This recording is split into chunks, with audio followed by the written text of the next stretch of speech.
વીર પ્રમાણમાં નમસ્કાર કરીને આજના સેશનની શરૂઆત કરીએ છીએ.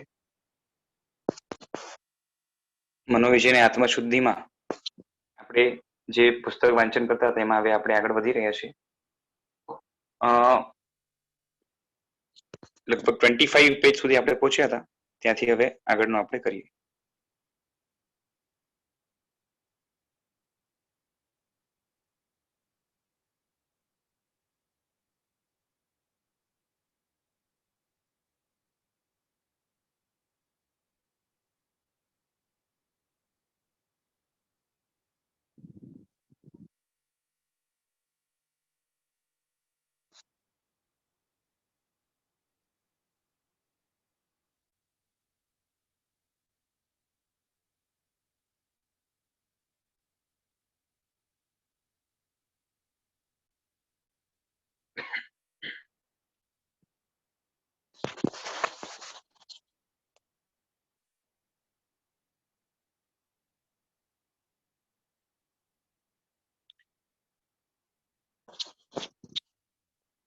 અધ્યાત્મના ક્ષેત્રમાં માન્યતા શુદ્ધિ એ પાયાનો વિકાસ છે.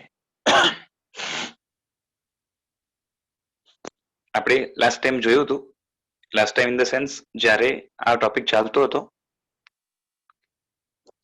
કે આત્માના વિકાસનું જો ક્ષેત્ર છે એને અધ્યાત્મ કહેવાય. તો આત્માના વિકાસનો જે ક્ષેત્ર છે એટલે કે જેમાં આત્માનો પોતાનો પ્રોગ્રેસ થાય, રાઈટ, એમાં માન્યતા શુદ્ધિ એ પાયાનો વિકાસ છે. એટલે સૌથી પહેલા માન્યતા શુદ્ધ થવી જોઈએ, એના પછી આચરણ શુદ્ધ થાય. એટલે આપણે પેલા તો જેવું જાણતા હોઈએ, જેવું માનતા હોઈએ એવા પ્રકારના આપણા આચાર હોય છે, એવા વિચાર પણ એવા હોય છે અને આચાર પણ એવા હોય છે. એટલે આપણી માન્યતાની, આપણી વિચારધારા ઉપર અને આપણા આચરણ એટલે કે આપણા એક્ટ ઉપર, એક્શન ઉપર, રાઈટ, આપણા કન્ડક્ટ ઉપર અસર થાય છે. ધર્મના ક્ષેત્રમાં પહેલા માન્યતાનું પરિવર્તન કરવાનું છે. અધ્યાત્મના ક્ષેત્રમાં કે ધર્મના ક્ષેત્રમાં પેલા ચેન્જ કરવાનું હોય તો માન્યતા. માન્યતા એટલે શું કે આપણે શું માનીએ છીએ, રાઈટ.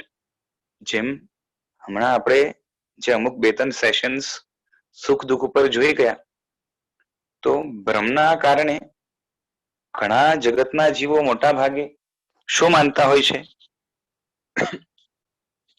કે સુખ કે દુઃખ આ શરીર, ઇન્દ્રિય કે મનના ભોગોથી મળે છે, કે એના વિષયોથી મળે છે.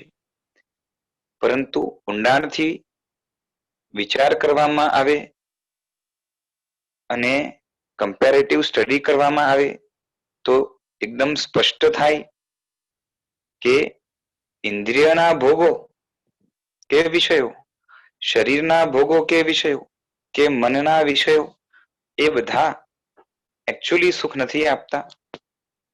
જે સંસાર જેને સુખ માને છે એની વાત છે, બરાબર છે. તો એ બધા કેવા છે તો ખાલી દુઃખ છે અને દુઃખમાં રાહત છે, ઓરિજિનલ સુખ ક્યાંય નથી. એવા પ્રકારનું સંસારનું સુખ છે. એટલે આમ જોવા જઈએ તો દુઃખ અને દુઃખનો નિરોધ એટલું જ છે, એ સુખ નથી. પરંતુ જે છે ને આવો ઊંડાણથી વિચાર કે કમ્પેરેટિવ સ્ટડી કરવા કે એનાલાઇઝ કરવા આપણે તૈયાર થતા નથી, કાં તો મોટા ભાગના લોકો તૈયાર થતા નથી. માટે મૂળથી જ સુખ દુઃખ વિશે માન્યતામાં ફેરફાર હોય છે. અને સુખ દુઃખ આમ જોવા જઈએ તો આપણા જીવનનો સેન્ટર પોઈન્ટ હોય છે, જેની આસપાસ આપણું આખું જીવન ફરતું હોય છે. કે દુઃખથી આપણે ભાગીએ છીએ અને સુખની તરફ દોડીએ છીએ. પણ જ્યાં સુખ નથી ત્યાંથી સુખ મેળવવા માટે પ્રયત્ન કરશું તો હાથમાં સુખ નહીં આવે. અને જ્યાં જે છે ને દુઃખથી દૂર ભાગીએ પરંતુ એ દુઃખ જે છે ને ગળે પડે તો આપણે ભ્રમમાં છીએ એવું કહેવાય, બરાબર છે. આપણે તો ખાલી વર્તમાનનો વિચાર કર્યો છે, જે આપણે એનાલાઇઝ કર્યું હતું એનો. જ્યારે બાકી બને તો કેવું છે કે સંસારના સુખોને પ્રાપ્ત કરવા માટે મહેનત કરવા જઈએ આપણે લોકો મનુષ્ય તરીકે, તો એમાં તો કેમ કે સંસારના સુખો મોટે ભાગે મનુષ્યોમાં પણ જે છે ને પ્રાપ્ત કરવા હોય તો મોટા ભાગના મનુષ્યોને તો શું કરવું પડે છે? તો કે ધંધે જવું પડે, બરાબર છે, સોદા વગેરે કરવા પડે, કાં તો બિઝનેસ ધંધો નોકરી જે પણ છે આ બધું કરવું પડે છે. અને એ બધું કરવામાં જે છે ને આવા જવામાં, કામકાજ કરવામાં, એ બધામાં કેટલા જીવોની હિંસા થાય, કેટલા જીવોને જે છે ને મરણ પ્રાપ્ત થાય છે, કેટલા જીવો એમાં મરે છે. અને એટલે થશે શું કે આ બધું કરીને આવું જે સંસારનું સુખ છે, બરાબર છે, પૈસા કમાયા અને એના પછી ઇન્દ્રિયના શું કહેવાય કે મોજ શોખ માટે કે ઇન્દ્રિયના સુખ માટે કાં તો શરીરના સુખ માટે આપણે ઇંતજામ કરી પણ દીધો, પણ એ મેળવવાના ચક્કરમાં બીજા જીવોના હિંસાના કારણે આપણે એટલા બધા પાપ બંધાય છે કે એ પાપના કારણે આગળ આપણને શું કહેવાય કે આ ભવમાં જ આગળ અથવા તો આગલા ભવમાં કે આગળના ભવોમાં આપણે દુઃખ મળે છે, બરાબર છે. એ આખી કર્મની ફિલોસોફી છે.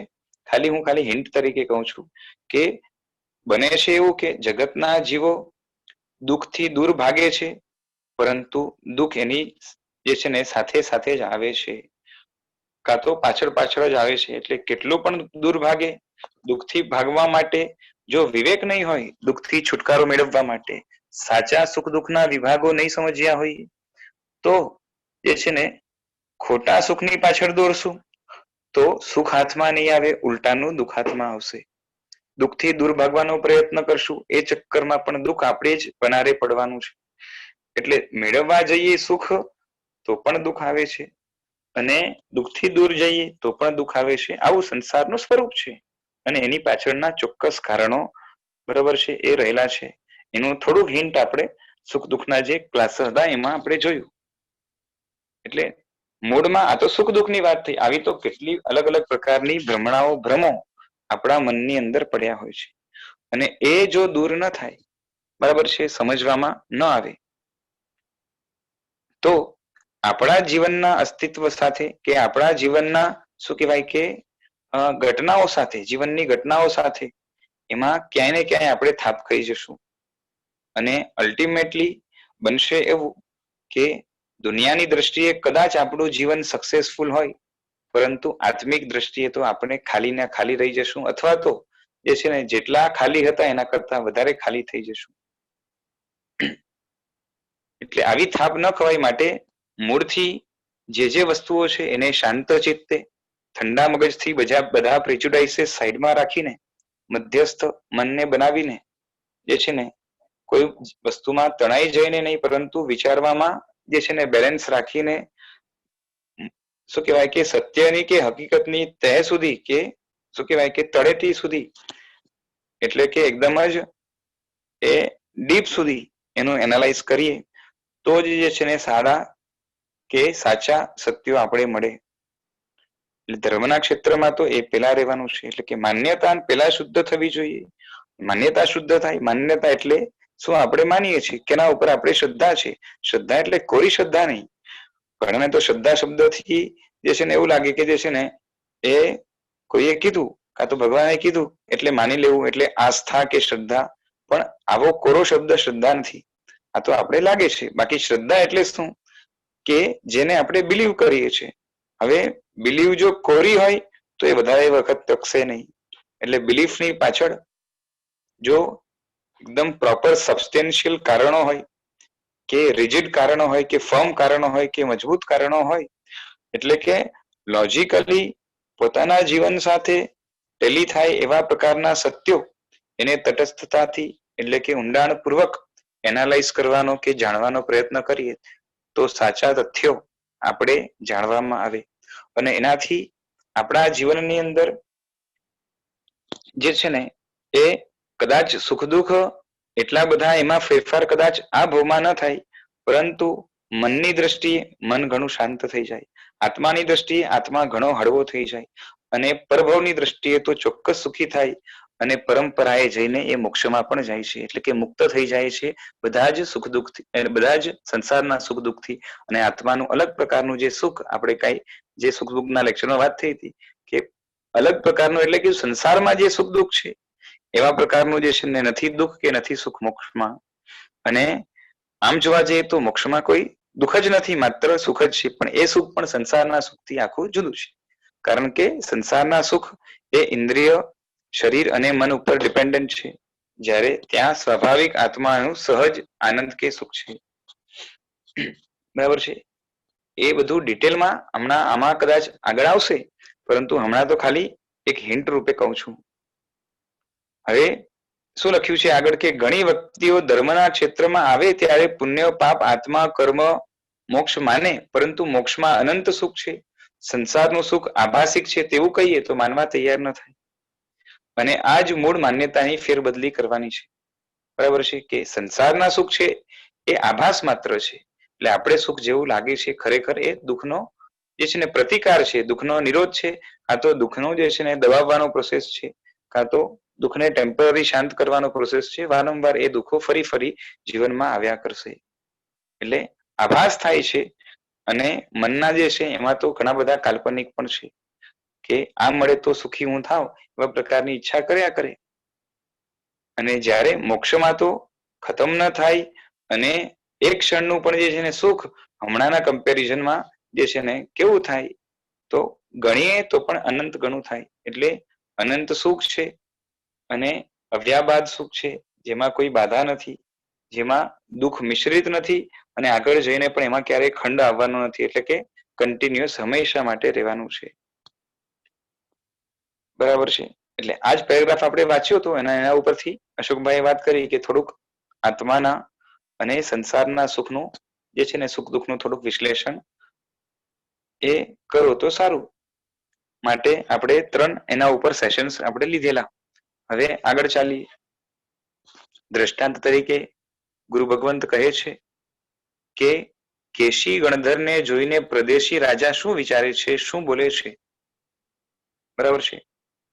હવે આ સ્ટોરી કોઈને ખબર હોય કે નહીં ખબર નહીં, ખાલી એક હિન્ટ તરીકે કહું છું કે ભગવાન મહાવીર જ્યારે હતા ત્યારે ભગવાન મહાવીર કરતા પહેલા જે તીર્થંકર થયા, ભગવાન મહાવીર 24મા તીર્થંકર થયા અને એની પહેલા 23મા તીર્થંકર હતા પાર્શ્વનાથ ભગવાન. હવે 23મા તીર્થંકર થયા તો એમણે પણ પોતાનું શાસન જે સ્થાપ્યું હતું, એમના પણ સાધુ સાધ્વી વગેરે હોય, પરમાત્માનું નિર્માણ થયું, મોક્ષમાં ચાલ્યા ગયા અને એના પછી એમની જે પરંપરા ચાલે તો પાર્શ્વનાથ ભગવાનની પરંપરાના સાધુ તરીકે આ કેશી નામના ગણધર છે. બરાબર છે. ગણના નાયક છે. અને એ કેશી ગણધર જ્યારે હતા ત્યારે ગૌતમ સ્વામી, ભગવાન મહાવીર વગેરે હાજર હતા, પણ એમનો શું કહેવાય કે એ કેશી ગણધર પાર્શ્વનાથ ભગવાનના અનુયાયી હતા. બરાબર છે. પાર્શ્વનાથ ભગવાનના હોય એટલે મહાવીરના ઓપોઝિટ ના હોય, કેમ કે બધા તીર્થંકરોના તત્વો તો સરખા છે, માત્ર થોડોક આચારમાં કાળના કારણે અને બીજા કારણોથી ફેરફાર હોય છે. હવે કેશી ગણધર છે એ ત્યારે પ્રદેશી નામના રાજાને મળ્યા અને જ્યારે ગણધરને કેશી ગણધરને જ્યારે જોયું તો આજે પણ જેમ સમાજની અંદર જે છે ને સાધુ હોય કે બાવા કે બાબા લોકો હોય જેને સંસાર ત્યાગ્યો છે, કાં તો સંન્યાસી હોય, તો જે લોકોને કેવું હોય કે સાધુનું જીવન કેવું છે, કાં તો સાધુ કેવા હોવા જોઈએ, કેવા હોય, એ બધું જાણ્યા વગર માત્ર જે છે ને એક અજુકતું લાગે અને અમુક જાતના જે છે ને દુનિયામાં થતા જે ફ્રોડ વગેરેના કારણે એને મનમાં એવું થઈ જાય કે આ બધા સાધુઓ તો કેવા છે.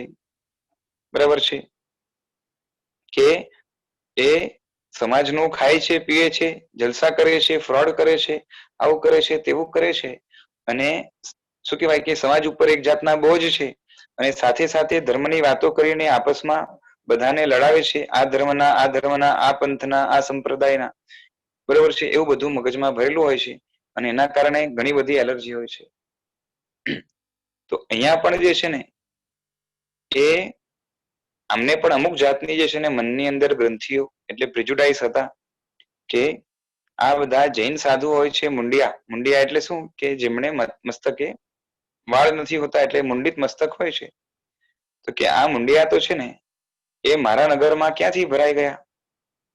અત્યારે માન્યતા એમની કેવી છે, જ્યારે જોયું કે એમને ખબર પડી કે અમારા નગરની અંદર આ જૈન સાધુ આવ્યા છે, મનમાં છાપ જૈન સાધુની જે છે ને એમના મનમાં હતું કે આ બધા કેવા હોય, તો જે છે ને પેલાના જમાનાની અંદર જે છે ને અમુક અમુક લોકો ની ફેલાવેલી વસ્તુઓના કારણે કે માન્યતાઓના કારણે એમને થાય કે આ મુંડિત મસ્તક વાળા જે સાધુઓ હોય છે એ બધા અપશકુન વાળા હોય છે, અને કોઈ એમ માને કે જે છે ને જે આ તો જૈન મુંડિયા સાધુઓ એ કેવા છે, તો કે છે કે એ વરસાદને રોકે છે, દુષ્કાળને લાવે છે, આવું બધું જાત જાતનું જે છે ને લોકો માનતા હોય છે, કોઈ કોઈના ફેલાવાના કારણે આવી માન્યતાઓ એમના સુધી પહોંચી હોય છે, અને માટે લોકો એવું માનતા હોય છે.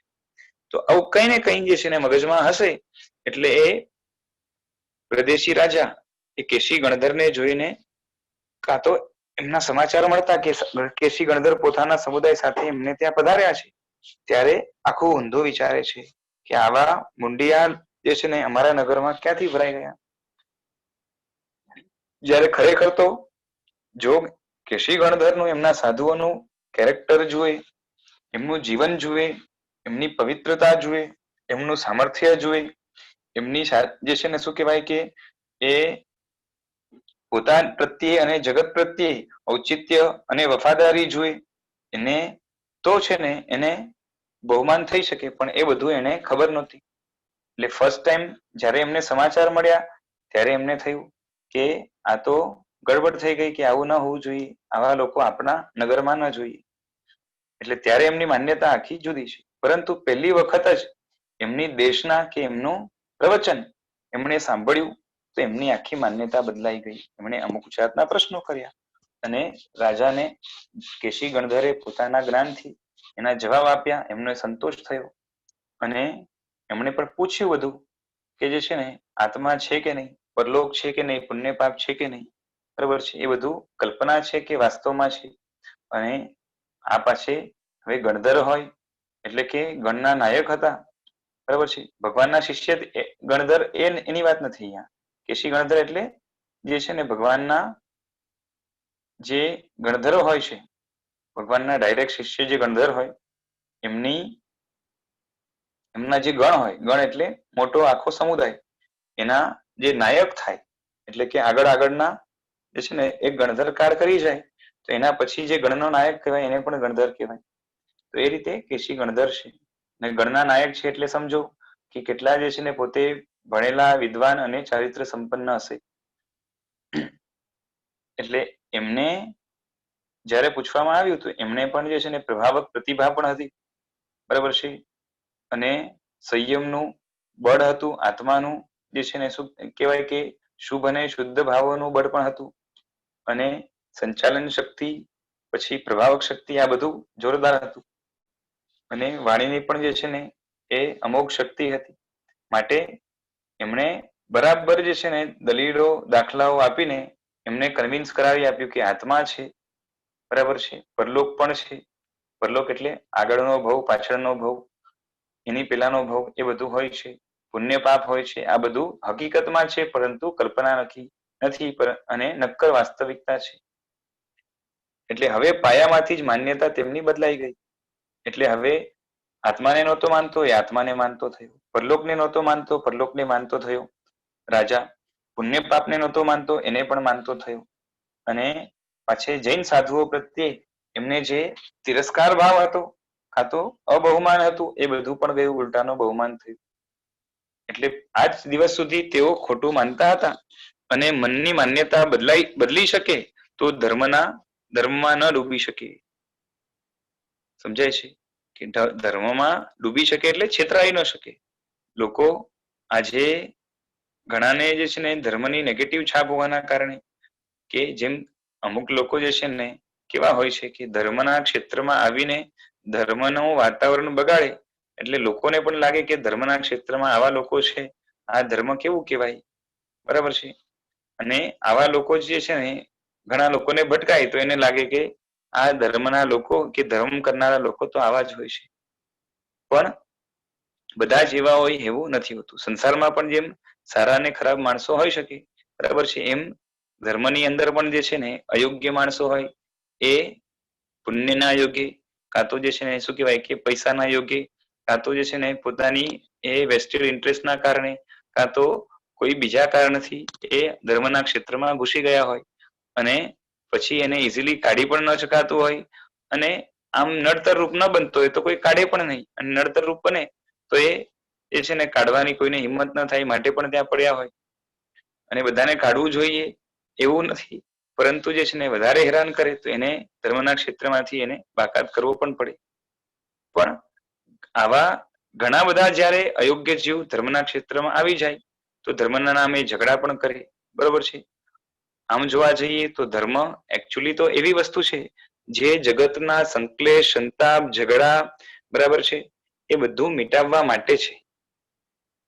પરંતુ નહીં સમજનાર લોકો કે નહીં ભણેલા લોકો, ધર્મને ખરા અર્થમાં નહીં જાણનાર લોકો માત્ર ધર્મનું લેબલ લઈને ફરે અને પછી એ જડ એવા લોકો એકબીજા સાથે જે છે ને ઠોકમ ઠાક કરે, એટલે કે એકબીજાને દાંડા ઠોકે, કાં તો ઝઘડા કરે. અને આવા લોકોને જોઈને બીજા લોકો પણ જે છે ને સ્થૂલ બુદ્ધિ વાળા હોય, સૂક્ષ્મતાથી ધર્મને ઓળખવા માટે સમર્થ ન હોય, એવા લોકોને લાગે કે આ ધર્મના જે છે ને પૂછડાઓ છે અને અંદર અંદરમાં ઝઘડે છે અને ધર્મ પાસે અમારે આ અપેક્ષા નથી હોતી. પરંતુ ધર્મી લોકો જ આવું કરે છે, એના કરતા તો અમે સંસારી સારા છીએ, આવું બધું બોલનારા હોય છે. કે અમે ધર્મ નથી કરતા તો એ એમના કરતા ઘણા સારા છે, કારણ કે અમે ઝઘડતા નથી. બરાબર છે. એટલે લોકોની માન્યતા એ ઉપર છેલ્લા જે છે ને જ્ઞાનના કારણે આવા પ્રકારની હોય છે. અને જેમ જેમ સૂક્ષ્મમાં ઉતરે, ઊંડાણથી વિચારવાનો પ્રયત્ન કરે, તો બધા લોકો પણ પાછા એવા નથી અને સાથે સાથે શાસ્ત્રો તો એવા પ્રકારનું જે છે ને બતાવતા નથી. એટલે જેટલું બહારથી ધર્મનું સ્વરૂપ ખરાબ કટ્ટર જે દેખાતું હોય છે એટલું ઘણી જગ્યાએ નથી પણ હોતું, પરંતુ એનું આખું જે છે ને જનોની લોકો હોય ધર્મના, એનું આખું સ્વરૂપ બદલાવી નાખતા હોય છે દુનિયાની સામે. એટલે આમને પણ શું થયું કે જ્યારે પરિચય થયો, ખ્યાલ આવ્યો, જીવન જોયું અને એમની પ્રતિભા અને જ્ઞાન પ્રતિભા જોઈ, તેમને થયું કે ખરેખર સારું જીવન છે, સારામાં સારું જીવન છે, આવું જ જીવન હોવું જોઈએ. એટલે પોતે કબૂલ કર્યું કે એક્સેપ્ટ કર્યું કે હું આજ સુધી જે માનતો હતો એ માન્યતા ખોટી હતી. એટલે મનની માન્યતા ન બદલી શકે તો ધર્મમાં જે છે ને ન ડૂબી શકે. એટલે ધર્મમાં ડૂબવું એટલે કે ધર્મની અંદર ડેપ્થ સુધી જવું હોય તો મનની માન્યતાને બદલાવવા માટે તૈયારી તો કમથી કમ જોઈએ. પછી બેસે એટલે લોજિકલી વસ્તુ જે છે ને કન્વિન્સ થાય મનને, તો ધર્મમાં જે છે ને ઊંડાણ સુધી જઈ શકાય છે. બાકી જે બુદ્ધિને ધર્મ સાથે જોડવા તૈયાર નથી, માત્ર ઉપર છેલ્લી જે છે ને અમુક જાતની ક્રિયા કાં તો અમુક જાતનું જે છે ને જ્ઞાન એ મેળવવા માટેની જ માત્ર તાલાવેલી હોય છે, એવા લોકો કેવા છે તો કે ધર્મના એ મર્મને સમજી શકે એવા નથી. સંસારમાં તમામ ઉગ્ર પાપના બંધ જીવની અશુદ્ધ માન્યતાને જ આભારી છે.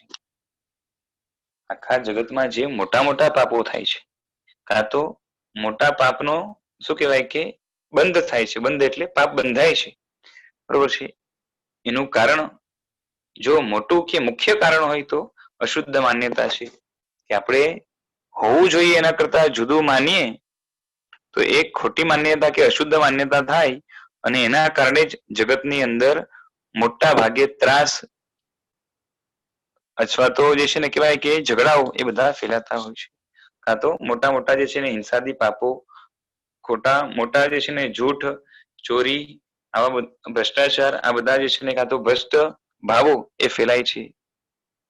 એટલે જે બધું થાય છે, પાપ જેટલા થાય છે, ખોટું થાય છે, દુઃખ સંસારમાં વધે છે, એની પાછળ મુખ્ય મોટું કોઈ કારણ હોય બેઝ તરીકે એ આપણી ઊંધી કે અશુદ્ધ માન્યતા છે.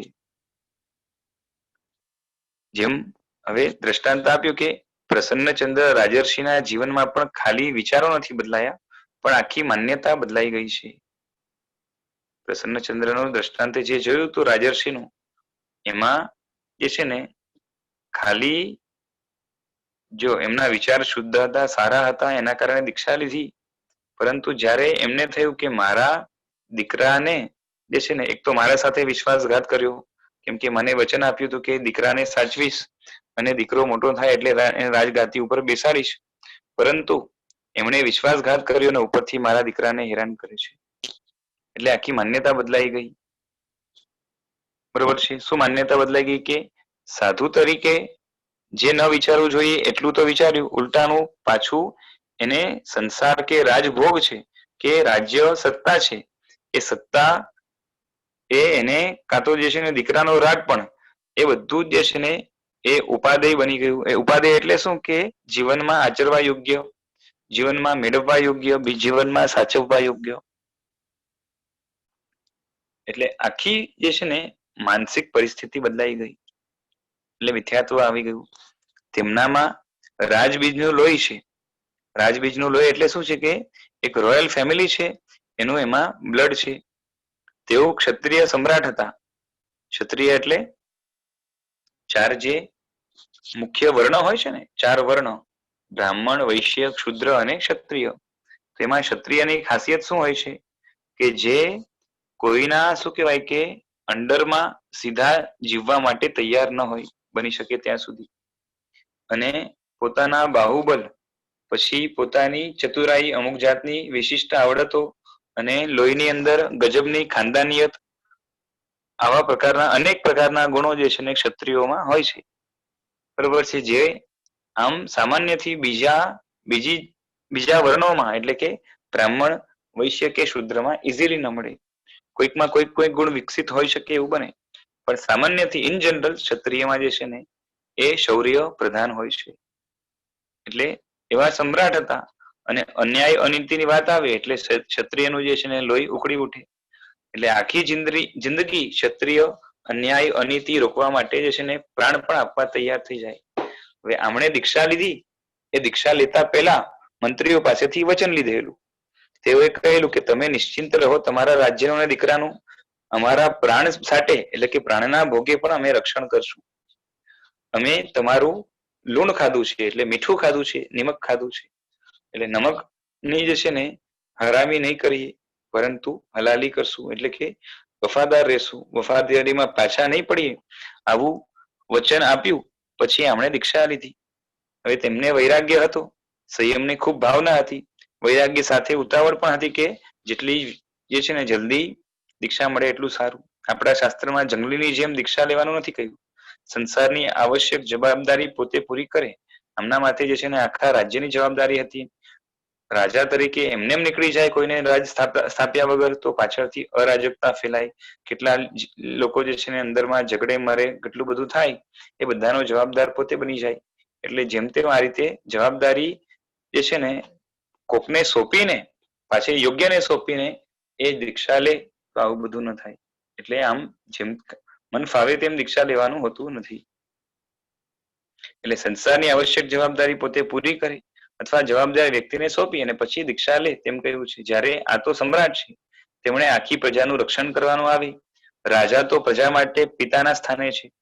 બરાબર છે. રાજાને કંઈ પણ થાય, પ્રજાને કંઈ પણ જે છે ને પ્રોબ્લેમ હોય, મુસીબત હોય, તો એ લોકો રાજાને એ છે ને નાનું કામ હોય તો ઇનડાયરેક્ટલી અને મોટું કામ હોય તો ડાયરેક્ટલી કન્સલ્ટ કરવા માટે આવી. રાજાને ગમે તેટલો વૈરાગ્ય થાય પણ કોઈ ઉત્તરાધિકારી માટે યોગ્ય વ્યક્તિ ન મળે તો રાજા દીક્ષા ન લઈ શકે, અને લે તો મહાપાપ લાગે. બરાબર છે. આપણું શાસન વિવેકવાળું છે, માટે આ રાજા બધી જવાબદારી યોગ્ય મંત્રીઓને સોંપીને પછી નીકળ્યા છે. ચકાસણી પણ કરી છે કે આ મંત્રી વફાદાર વગેરે છે. પરંતુ ઘણીવાર શું થાય કે થાપ ખાઈ જાય સામેવાળો એક્ટિંગ કરતો હોય તો પણ. બરાબર છે. અહીંયા તો એવું પણ નથી પાછું, પરંતુ એમને ખોટા સમાચાર મળ્યા અને એ જ ખોટા સમાચારથી જે છે ને એમનું લોહી અન્યાયની વાત સાંભળીને જ ઉકળી ઉઠ્યું.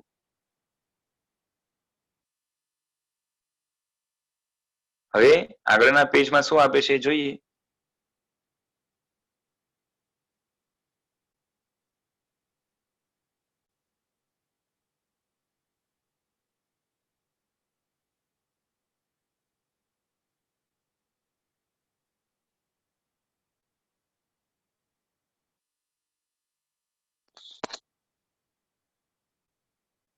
એટલે તેમના પર ભરોસો હતો માટે જ આ રીતે નીકળ્યા. બરાબર છે. અત્યારે જે એમણે સાંભળેલું તે તો ખાલી ગપ્પુ જ હતું. ખરેખર મંત્રીએ જે છે ને દગો કે ધોકો નથી કર્યો, ગપ્પુ જ માર્યું હતું, પણ એમને લાગ્યું કે સાચું છે એટલે ખાલી ખોટી નિંદા જ હતી, કટાક્ષ જ કર્યો હતો. પણ આ સાંભળતા તેમનું ક્ષત્રિય જે લોહી હતું એ ઉકળી ઉઠ્યું. એમને લાગ્યું સાચું છે અને તેમને થાય છે કે મંત્રીઓએ વિશ્વાસઘાત કર્યો છે, મંત્રીઓને આટલા સાચવ્યા છે તો પણ વફાદારીના બદલે બેવફાદારી કરી. તેમને રાજા સજા કરવા માટે જે છે ને એ ભાવના થઈ કે આને તો હું સજા આપી દઉં. એટલે હવે અહિંસક જે ભાવ હતો એમાંથી હિંસક ભાવમાં આવી ગયા.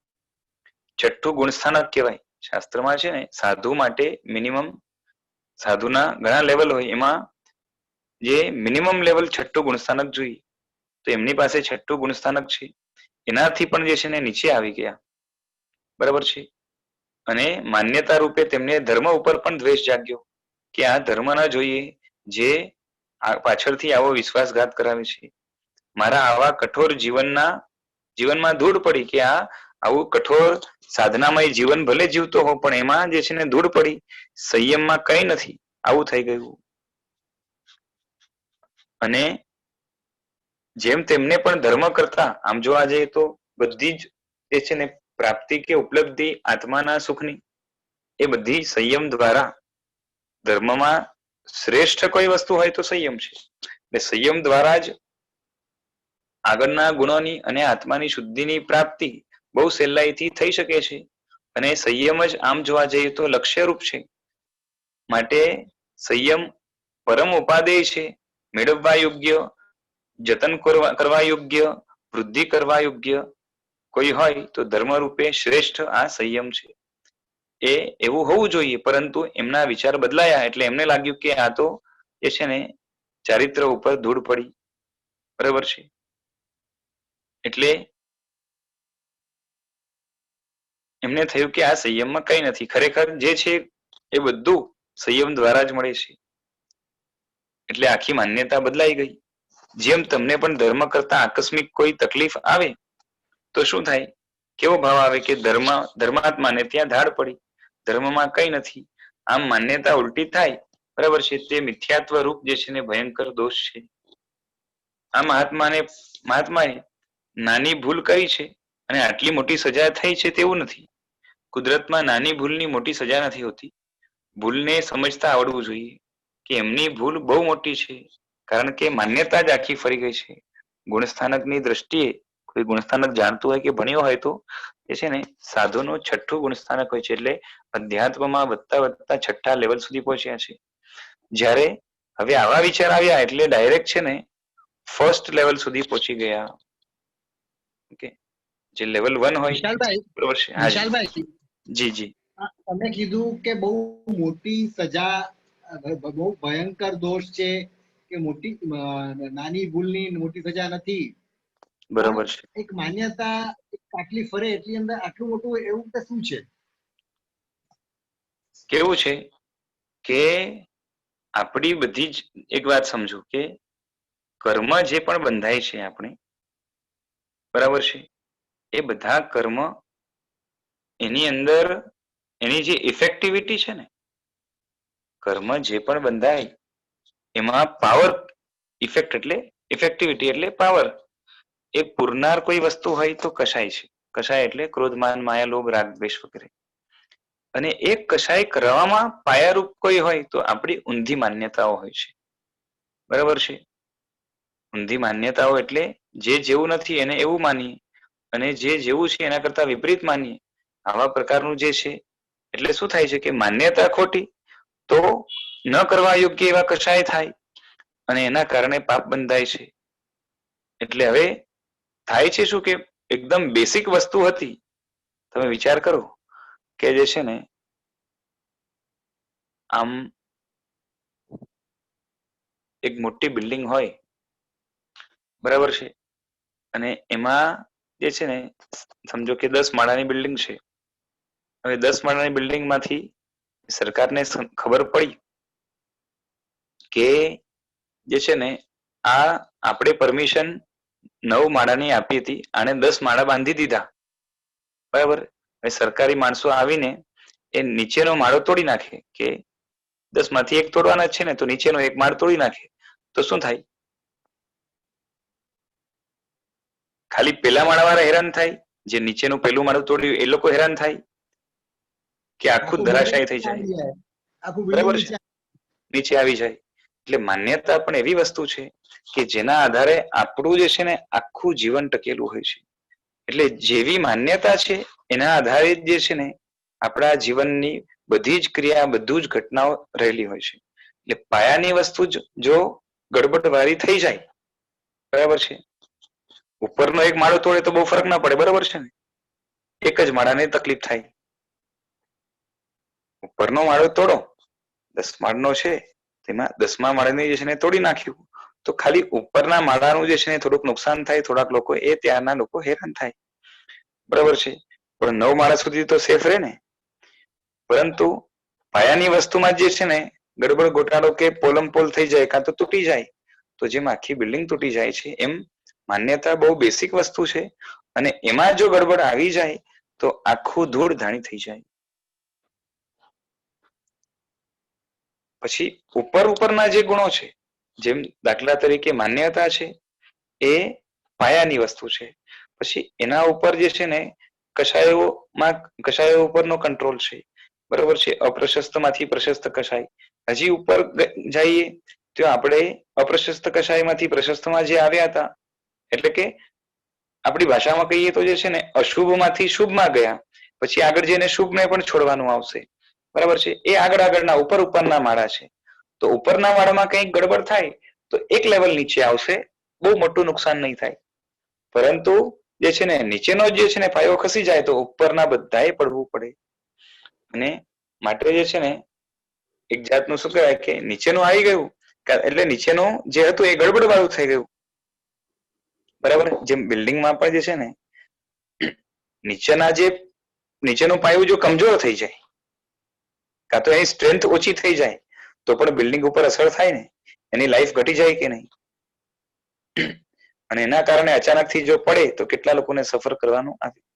હવે આમને એક તો માન્યતા પણ ઊંધી થઈ ગઈ, એટલે પાયો જે હતો એ આમ જોવા જાય તો તૂટી ગયો, અને ઉપરથી જે છે ને પાછો ક્રોધ પણ એટલો બધો આવ્યો છે, એટલે પાપ પણ મોટું બાંધાય છે નરકને યોગ્ય. અને એ પણ પાછું કેવું કે એની અંદર જે રસ છે, પાપની અંદર રહેલું જે રસ છે એ એવા પ્રકારનું છે કે જે આગળ જઈને પાપ જ્યારે ઉદયમાં આવે તો પાછું નવું પાપ બંધાવે.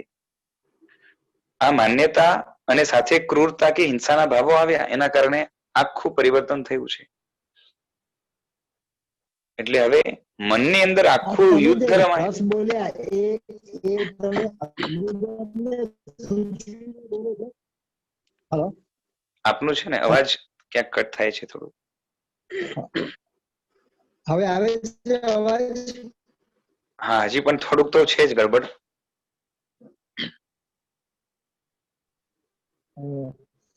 હા બોલો. તમે જે રસની વાત કરી ને, હા, હમણાં મેં જે રસની વાત કરી, તમે જે રસની વાત કરી ને, હા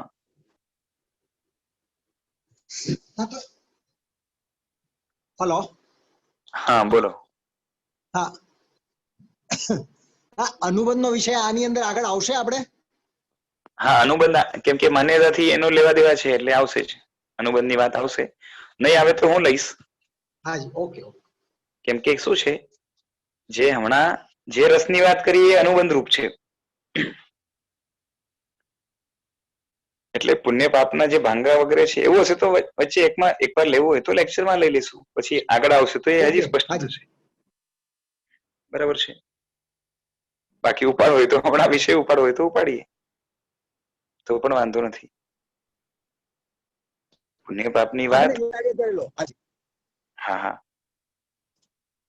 જોઈએ, ચલો ને. કાં તો પછી છે ને એની માટે સ્પેશિયલી એક રાખી દઈશું જેથી એક અનુબંધનો ટોપિક રહેશે. જોશું, ચલો ને, નેક્સ્ટ ટાઈમ જોઈએ. ખાલી એટલું જ છે કે ખાલી એક હિન્ટ રૂપે કહી દઉં બધાને જ કે આપણે જે પુણ્ય પાપ બંધાય છે એ પુણ્ય પાપની સાથે એક યોગ્યતા બંધાય છે, અને એ યોગ્યતા નક્કી કરે છે કે એ આગળ જઈને જે છે ને શું કરશે. દાખલા તરીકે હમણાં કોઈ પુણ્ય મેં બાંધ્યું, બરોબર છે, અને પુણ્યના કારણે શું થાય તો આગળ જઈને ભૌતિક અનુકૂળતા મળે, કોઈને કોઈ કોઈક સગવડ મળે, ઇન શોર્ટ આપણી ભાષામાં સગવડ, બરાબર છે. પુણ્ય બાંધવાથી શું થાય? પૈસા વાળી સગવડ, કાં તો જે છે ને ખાવા પીવાની સગવડ, કાં તો એક જાતનું, અને એમાં પણ જે છે ને ક્વોલિટીમાં પણ ફેરફાર થાય, સારામાં સારું મળે, બરોબર છે. વધારે પુણ્ય જે છે ને તીવ્ર હોય તો હજી જે છે ને સારા ટેસ્ટ વાળું ખાવાનું મળે વગેરે બધું રહેશે, વધારે હાઇજેનિક મળે, જે પણ હશે. તો જેટલું શું થાય કે પુણ્ય હમણાં આપણે બાંધ્યું એ જ્યારે પોતાનું ફળ આપશે, ઓકે, એ 2 દિવસ પછી પણ આવી શકે અને 2000 વર્ષ પછી પણ આપી શકે અને એના કરતા આગળ જઈને પણ આપી શકે. તો પુણ્ય જ્યારે પોતાનું ફળ આપે ત્યારે પુણ્ય શું કરશે? તો કઈ ને કઈ ભૌતિક એટલે કે મટીરિયલિસ્ટિક કમ્ફર્ટ આપશે, આપણે ફેવર કરશે. પણ એ જ્યારે ઉદયમાં આવશે એટલે કે પોતે જ્યારે ફેવર કરવાનું ચાલુ કરશે અને એના કારણે આપણે જે છે ને સંસારની દ્રષ્ટિએ એક જાતના સુખી કહેવાશું, બરાબર છે. તો એ જ્યારે હાજર હશે પુણ્યનો અસર, પુણ્યની અસર, ત્યારે આપણે એ સમયે આપણા વિચારો કેવા હશે, બરાબર છે, જેના કારણે આપણે નવું પુણ્ય બંધાશે કે પાપ બંધાશે એ જે નક્કી થશે. એક જાતનો પુણ્ય સાથે કનેક્ટેડ એક પાવર હોય છે, એને શાસ્ત્રમાં અનુબંધ કહેવામાં આવે છે. એટલે હવે સમજો કે તમે હમણાં પુણ્ય બાંધ્યું અને આગળ જઈને પુણ્ય જ્યારે ઉદયમાં આવ્યું અને એના કારણે તમને પાપના વિચારો આવ્યા, કાં તો પાપની બુદ્ધિ થઈ, એટલે શું થયું કે તમારા પુણ્યએ નવા પાપને બંધાવી આપ્યું. એટલે પુણ્યમાં પાપ બાંધવાની જે શક્તિ હોય છે, બરાબર છે, એને અનુબંધ કહેવામાં આવે છે. અને આમ જોવા જઈએ તો પાપની આખી પરંપરા ચાલે.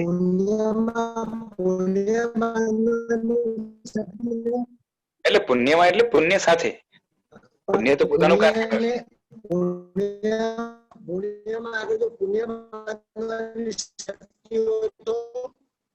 હા, પુણ્યમાં છે ને પુણ્યની સાથે જ એટલે એક શક્તિ અનુબંધની બંધાઈ ગઈ છે. એ અનુબંધ જે છે ને આખું માન્યતા, હા, એકદમ જ છે ને, એકદમ જ કપાય છે અવાજ. અશોક કઈ કામ કરશો કે?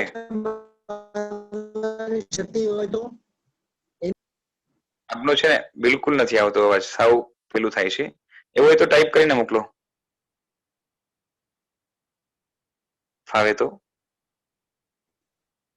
વિશાલભાઈ, પુણ્ય ની સાથે તમે પાપ અને પાપની સાથે અનુબંધ કર્યું, તો પાપ થી રિવર્સ પણ ખરું, પાપ થી પુણ્ય અને ત્યાંથી અનુબંધ એ પણ હોય. જો એક વાત છે, અમુક પુણ્ય એવો હોય જે ઉદયમાં આવે તો પાપ બંધાવે. કરેક્ટ. અમુક પુણ્ય એવો હોય જે ઉદયમાં આવે ત્યારે પુણ્ય બંધાવે. ઓકે. અમુક પુણ્ય એવો હોય, પાપ એવો હોય જે ઉદયમાં આવે ત્યારે નવું પાપ નહીં બંધાવે પરંતુ પુણ્ય બંધાવશે. અને અમુક પાપ એવા હોય જે ઉદયમાં આવે ત્યારે નવું પાપ બંધાવશે. કેમ કે બંધાવ વાયસી વર્ષા ખરું, વાયસી વર્ષા ખરું. આ ચારેય વસ્તુ આવશે, ચારેય વસ્તુ આવશે. બંને તરફ ખરું. પાપ બંધાવનાર પુણ્ય, પુણ્ય બંધાવનાર પુણ્ય, વાયસી વર્ષા, પછી પાપ બંધાવનાર પાપ અને પુણ્ય બંધાવનાર પાપ, એ રહેશે, ચારેય વસ્તુ રહેશે. ઓકે. એટલે હવે આમાં શું છે કે જે વ્યક્તિના વિચારો પવિત્ર હોય છે, જે વ્યક્તિ જે છે ને એની માન્યતાઓ શુદ્ધ હોય છે, આ જે કેપેસિટી છે ને આગળ જઈને પુણ્ય બંધાવવાની અને એની પરંપરા ચાલે આગળ. પુણ્યની જે છે ને શું કહેવાય કે નવી નવી પરંપરા, પરંપરા એટલે સમજ્યા ને કે નવું નવું પુણ્ય જ બંધાવે આગળ જઈને. તો એક વસ્તુ છે, સીધી વાત છે કે પુણ્ય બાંધવા માટે સારી બુદ્ધિ, સદબુદ્ધિ જોશે, ઇન શોર્ટ, બરાબર છે. તો એવું પુણ્ય જે આગળ જઈને સદબુદ્ધિ સુજાડે, બુદ્ધિ એ બગડવા ન દે, બરાબર છે, અને સદબુદ્ધિ સુજાડે, કાં તો સદબુદ્ધિ થાય એવા પ્રકારનું જે છે ને માહોલ બનાવી આપે, તો એવું પુણ્ય જે છે ને એને પુણ્યાનુબંધી પુણ્ય કહેવાય. મલ્ટીપ્લાય થાય. હા, મલ્ટીપ્લાય થાય એટલે ઉદયમાં આવશે એટલે પોતાનું કામ કરીને જશે, પણ ત્યારે વ્યક્તિ જે છે ને વિવેક વાળો હશે અને એ શું કહેવાય કે પુણ્યમાં એ ખોટા રાગદ્વેષ નહીં કરે. જેમ પૈસોથી પૈસા કમાવે એ રીતે પુણ્યથી પુણ્ય કમાવશે. હા બસ એવા પ્રકારનું. પણ કઈ રીતે થાય છે? દાખલા તરીકે કે એને સમજો કે બંગલો મળી ગયો સારામાં સારો, કાં તો પત્ની મળી ગઈ સારામાં સારી, કાં તો ઘર પરિવાર સારામાં સારું મળી ગયું, બરાબર છે. તો એ બંગલા ઉપર, પત્ની ઉપર કે પરિવાર કે પૈસા ઉપર જે છે ને એવો રાગ નહીં કરે કે જેથી કરીને જે છે ને આગળ એને પાપ લાગે નવા નવા. કરેક્ટ. આ તો પાપની પરંપરા ચાલે. એટલે ઓકે. બંગલો મળ્યો ત્યારે જો રાગ થઈ જાય હમ. તો એની માન્યતા ખોટી છે, કેમ કે રાગ Yes. કરવા જેવું છે નહીં. કેમ કે Okay. સંસારના સુખો એ આમ દુઃખરૂપ છે અને એમાં ભ્રમમાં રહી જઈએ, આપણે ગફલતમાં રહી જઈએ તો આપણો એટલો અવિવેક કહેવાય. બરાબર. એટલે માટે જાગૃત રહે અને વૈરાગ્ય ધારણ કરે અને શુભ ભાવ ધારણ કરે તો એને નવું પુણ્ય બંધાશે. બરાબર. અને એ જ રીતે સમજો કે પુણ્ય ઉદયમાં આવ્યું અને એમાં લેવાઈ ગયું, એમાં આસક્ત થઈ ગયો, ચોટી ગયો, એમાંથી નીકળવા માટે તૈયાર નથી, તો એને પાપાનુબંધી પુણ્ય કહેવાય. કેમ કે એ પુણ્ય જ્યારે ઉદયમાં આવ્યું તે વ્યક્તિની બુદ્ધિ બગડી. એ જ રીતે સમજો કે પાપ ઉદયમાં છે અને એના કારણે જે છે ને શરીરમાં ભયંકર રોગ આવ્યો, બરાબર છે, કેન્સર જેવી કે કોઈ એવી બીમારી થઈ. એ બીમારી થઈ એટલે આમ તો પાપનો ઉદય કહેવાય ને. એ પાપના ઉદય વખતે બરાબર છે એ જે છે ને મારો પાપનો ઉદય છે માટે મારે જ સહન કરવાનું છે. અને હા, કાં તો જે છે ને હું ગરીબ થઈ ગયો, કોઈ મને જે છે ને પૂછવા જ નથી આવતું, ભાવ કોઈ નથી પૂછતું, આમ છે તેમ છે, બરાબર છે, આવું વિચારે, પોતાના કર્મને ન વિચારે તો નવું પાપ પણ બાંધી શકે. સંયમ રાખ્યો તો બચી ગયો. હા, સંયમ રાખ્યો, વિવેક રાખ્યો, સદબુદ્ધિ રાખી, સારા વિચાર રાખ્યા, બરાબર છે. તો એવા પ્રકારનું જે છે ને એટલે બે પાપના કેસ છે, પાપનો ઉદય બેમાં ચાલુ છે. પણ જ્યારે ઉદયમાં આવ્યું, ઉદયમાં એટલે સમજ્યા ને પોતાની ઇફેક્ટ જ્યારે પાપ બતાવે છે ત્યારે એને સદબુદ્ધિ સૂજે છે કે નહીં એ એના જે છે ને શું કહેવાય કે એની માન્યતા ઉપર ડિપેન્ડ કરે છે. અને એ માન્યતા જે છે ને એક માન્યતાની એક શક્તિ એનામાં એક હતી. એ પુણ્ય એટલે કેટેગરી બદલી ગઈ ને બે પ્રકારની. પાપ પણ બે પ્રકારના થઈ ગયા, જે નવું પાપ બંધાવે કે નવું પુણ્ય બંધાવે. એ જ રીતે પુણ્ય પણ બે પ્રકારના. એટલે શાસ્ત્રમાં જે પુણ્યનો ઉદય નવું પુણ્ય બંધાવશે એને પુણ્યાનુબંધી પુણ્ય કહેવાય છે. ઓકે, ચક્રવર્તી. હા, અને એ જ રીતે જે પુણ્ય આગળ જઈને જ્યારે ઉદયમાં આવે ત્યારે પાપ બંધાવે તો એ પાપાનુબંધી પુણ્ય કહેવાય. ઓકે. ઓકે. એટલે અનુબંધ જે છે ને પાપાનુબંધી એટલે પાપનો અનુબંધ કરાવનાર, એટલે કે પાપની પરંપરા ચલાવનાર. ઓકે. અનુબંધ. ઓકે. અનુબંધ એટલે અનુબંધ છે ઇટ ડિપેન્ડ્સ ઓન માન્યતા. હમણાં જે માન્યતાની વાત ચાલે છે ને કે તમે શું માનો છો અંદરથી. માન્યતાની જેટલી ક્લેરિટી કે જેટલું વિવેક હશે એટલું જે છે ને તમારા વિચારોમાં જે છે ને એટલું શુભ કે શુદ્ધપણું હશે અને એના કારણે આગળ જે છે ને પુણ્ય એની ક્વોલિટી નક્કી થશે. ઓકે. બરાબર છે. એટલે અહીંયા પાછું છે ને દ્રષ્ટાંત આપ્યું શાસ્ત્રમાં કે પુણ્ય છે એ જે છે ને પાપાનુબંધી પુણ્ય અને પુણ્યાનુબંધી પુણ્ય એ બે કેવું છે તો એનું દ્રષ્ટાંત આપ્યું કે માખી છે ને માખી એ સાકરના ગાંગડા ઉપર બેસે અને એમાંથી થોડોક રસ એ ચૂસે, બરાબર છે.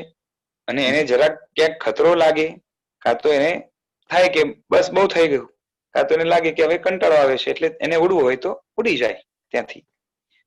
હવે એની જગ્યાએ આ ગળફો હોય ને, ગળફો એટલે સમજ્યા ને કફ થયો હોય ને કફ, અને કફને આપણે થૂકીએ અને એકદમ પેલો હોય ને પીળા કલરનો કફ, એના ઉપર જે છે ને માખી ચૂસવા આવે, એમાંથી એને રસ લેવા આવે, એના ઉપર માખી બેસે. પેલી વાત તો જે છે ને સાકર ઉપર બેસેલી માખી કરતા એને રસ વધારે મળે કે ઓછો મળે? તો કે ઓછો મળે, કેમ કે ટેસ્ટમાં ફરક પડશે, બરોબર છે. બીજા નંબરે એ જે છે ને ત્યાંથી કોઈ એને ખતરો લાગે અને એને ઉડવું હોય અને ઉડવા માટે પ્રયત્ન કરે તો શું થાય? ઇઝીલી ઉડી શકે કે એમાં જ ખૂચી જાય? જેવડું દલદલ હોય ને દલદલ, જેટલું નીકળવા માટે પ્રયત્ન કરે એટલો અંદર ખૂચતો જાય ઉલટાનો. એ જ રીતે આ માખી પણ જે છે ને ગળફો છે એના માટે દલદલ જેવું છે. એટલે પાપાનુબંધી પુણ્ય છે, એટલે જે પુણ્ય આગળ જઈને પાપ બંધાવે છે એ ગળફા ઉપર બેસેલી માખી જેવી છે, કફ ઉપર બેસેલી માખી જેવી છે કે એક તો સંસારમાં પણ જે છે ને સુખ જોઈએ એવું ના મળે, ભૌતિક સુખમાં પણ જે છે ને એને શાંતિ ન હોવાના કારણે એને જોઈએ એવું જે છે ને સુખ ન મળે, કાલ્પનિક પણ, કાં તો જે છે ને શું કહેવાય કે શરીર કે ઇન્દ્રિયનું પણ, અને સાથે સાથે એ એવી ચોટી જાય સંસારના સુખમાં એટલે કે રાગના કારણે કે ત્યાંથી એને ખસવાનું મન ન થાય, ત્યાંથી એને વૈરાગ્ય ન થાય, ત્યાંથી દીક્ષા વગેરે લેવી હોય તો પણ ન લઈ શકે, સંસાર છોડી ન શકે. એની જગ્યાએ આ પુણ્યાનુબંધી પુણ્યવાળા માણસો એવા હોય છે કે સંસારમાં જ્યાર સુધી હોય તો સંસારનું સુખ પણ એને કેવું મળશે કે સારામાં સારું જે છે ને માણી શકશે, અને જ્યારે એને ઉડવું હશે એટલે કે ત્યાંથી જે છે ને છોડવું હશે તો ઇઝીલી છોડી શકશે. બરોબર છે. તમને દ્રષ્ટાંત જોઈએ તો મમ્મણ શેઠ નો દ્રષ્ટાંત છે એ પાપાનુબંધી પુણ્ય વાળો છે. આપણે મમ્મણ શેઠ નું દ્રષ્ટાંત સ્ટાર્ટિંગમાં લીધું હતું. શાલીભદ્ર છે એ પુણ્યાનુબંધી પુણ્ય વાળું છે, એટલે એને ભોગ મળ્યા સારા, સારી રીતે ભોગવી શક્યો, શાંતિથી ભોગવી શક્યો, બરાબર છે. અને સાથે સાથે એને જયારે ઉડવું હતું એટલે દીક્ષા લેવી હતી તો ઇઝીલી લઈ શક્યો. મમ્મણ શેઠ છે એને પુણ્ય બંધાયું બોરાવાના કારણે, પણ એ માન્યતા એની ફરી ગઈ ને એના કારણે શું થયું કે એને પુણ્ય બંધાયું કેવું તો કે એમાં અનુબંધ ફરી ગયા, એટલે કે પાપાનુબંધી બંધાયું. એટલે પાપાનુબંધી પેલા નહોતું પણ જે છે ને એને એકદમ જ કર્યું પાછળથી પશ્ચાતાપના કારણે, એટલે એના જે પુણ્યની સાથે અનુબંધની શક્તિ પાપની ફરી ગઈ એટલે થઈ ગઈ, અને એના કારણે શું થયું કે જયારે એને સંપત્તિ મળી તો સંપત્તિ શાંતિથી ભોગવી પણ ન શક્યો, અને મરીને ગયો પણ કેવો ક્યાં તો કે છે ને સાતમી નરકમાં, કેમ કે સતત મનની અંદર આવા પ્રકારનું લોભ વગેરેનું આર્ત ધ્યાન છે. I hope you are getting me. હાજી યસ બરાબર છે. વિશાલ સર, અશોકભાઈ જે નેટવર્ક છે ને થોડુંક ડાઉન છે. અશોકભાઈ તમારું ક્લિયર થઈ ગયું છે એવું મને લાગે છે, બાકી તો હવે વિસ્તાર તમારું ક્વેશ્ચન સમજાય તો ખબર પડે. વિશાલ સર, હા બોલો. સિન્સ પાપ પુણ્યનું ટોપિક નીકળ્યું છે તો એક પ્રશ્ન હતું તો પૂછવું હતું હા કે બોલો બોલો. જ્યારે આપણે કોઈ પણ પાપ યા પુણ્ય બાંધીએ તો હા who is the deciding factor, what is the deciding factor કે ક્યારે ઉદયમાં આવે, કઈ સ્થિતિમાં ઉદયમાં આવે, અને Okay. હમણાં આવે પછી આવે, like how do we decide કે આ પાપ શેના કારણે આપણને હમણાં આવ્યું છે? જો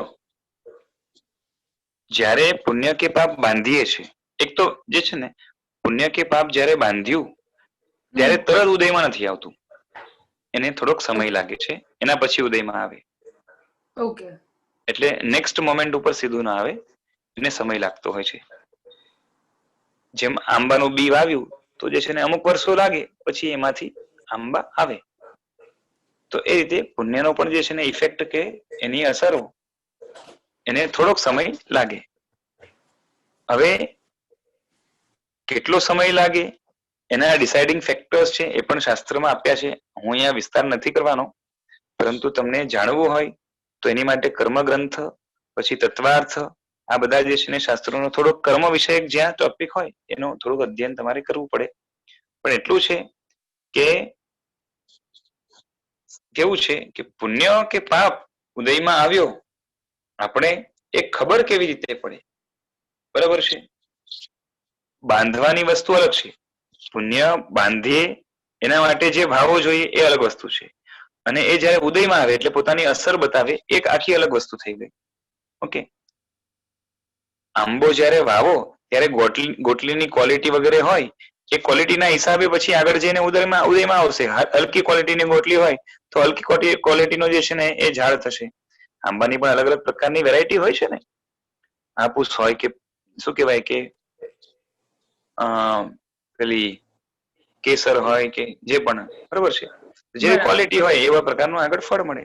તો હાલમાં વર્તમાનમાં આપણા જેવા ભાવો હોય, બરોબર છે, કષાયોના વિષયોના કાં તો જેવા પ્રકારના આપણા વિચાર છે, આપણા હાવભાવ છે, આપણું વર્તન છે, આપણી માનસિકતા છે, આ બધું જ જે છે ને મળીને એ કેવા પ્રકારના કર્મ બંધાય એ ડિસાઇડિંગ ફેક્ટર રહેવાનું છે.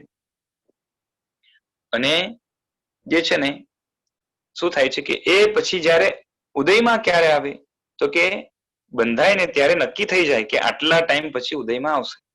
દાખલા તરીકે હમણાં મેં કોઈ જ્ઞાનની આશાતના કરી હોય એવા પ્રકારના ભાવ હોય તો મને જ્ઞાનાવર્ણીય નામનું કર્મ બંધાય જે મારા જ્ઞાનને જે છે ને એ આવરિત કરી રાખશે એટલે કે ઢાંકી રાખશે.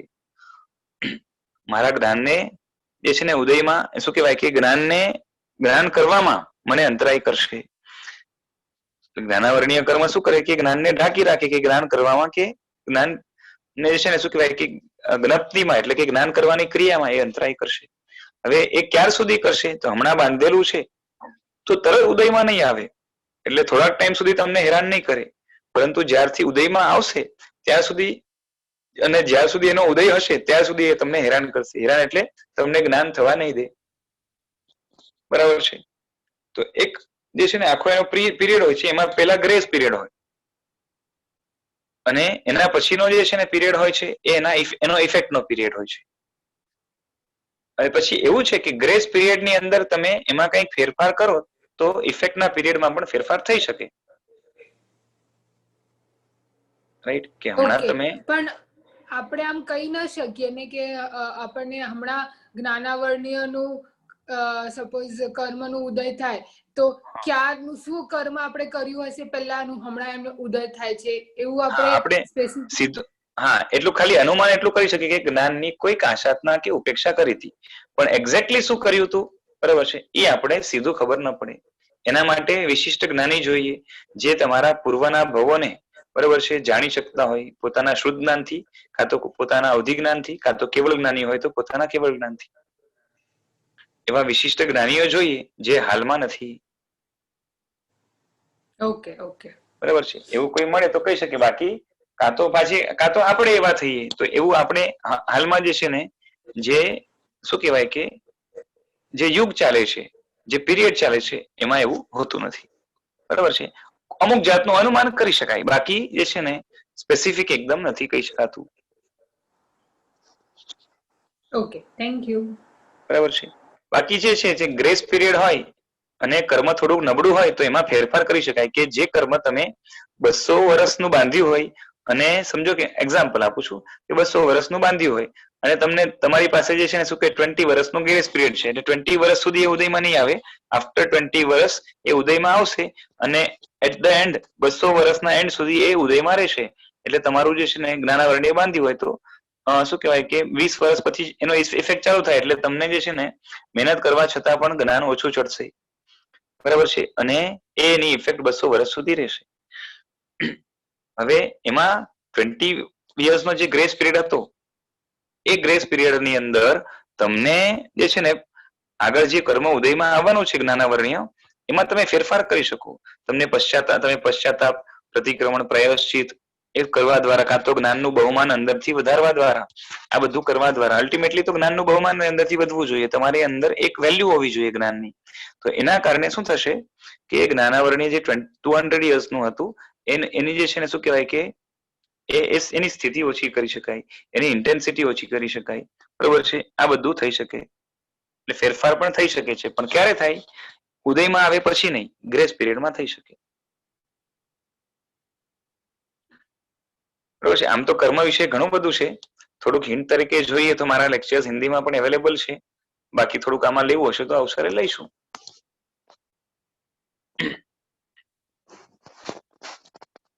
ચાલો હવે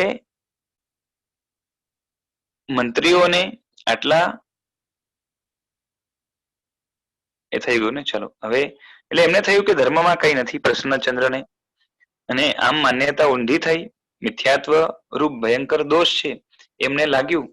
અને આ મહાત્માએ નાની ભૂલ કરી છે ને મોટી સજા થઈ છે એવું નથી, પરંતુ ભૂલ મોટી કરી છે. કારણ કે મનની અંદર ભાવો એટલા બધા જે છે ને, માન્યતા તો ખોટી થઈ, સાથે સાથે મનની અંદર ભાવો એટલા બધા હિંસક થયા.